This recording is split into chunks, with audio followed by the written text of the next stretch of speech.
আমি এ শহরের আকাশ দেখলাম, জমিন দেখলাম, শত শত নামাজি দেখলাম যারা ফাতিহা জানে না, কত শত ইমাম দেখলাম যারা নিজেই হাদিস মানে না।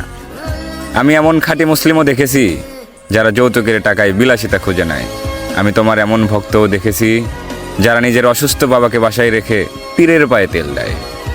এ শহরের কত কিছুর সাক্ষী আমি কি মাফ পাবো? যে কপাল তৈরি হয়েছিল সিজদার জন্য, সে কপালে আজও দাগ পড়েনি, তার জবাবে কি বলবো? এমনও ফজর যায়, জহর আসে, আসর পেরিয়ে মাগরিব ভাসে, আমি আজ বলতেই পারবো না এশা কাকে বলে। যে দেহ একদিন নিজের বিরুদ্ধে সাক্ষ্য দেবে, সেই দেহ আজ অন্য কেউ নিয়ন্ত্রণ করে। তাই আমি জানি না আমি ক্ষমা পাওয়ার যোগ্য কিনা। তবে পৃথিবীর সর্বশ্রেষ্ঠ গ্রন্থ কুরআন বলেছে, তোমার রহমতের তুলনায় আমার এ পাপ কিচ্ছু নয়। তাই পাপী হাত দুটি উঠিয়ে দরখাস্ত জানাই, ইয়া মালিক, এই ফরমালিনযুক্ত শহরে আমাকে ভেজাল মুক্ত রেখো।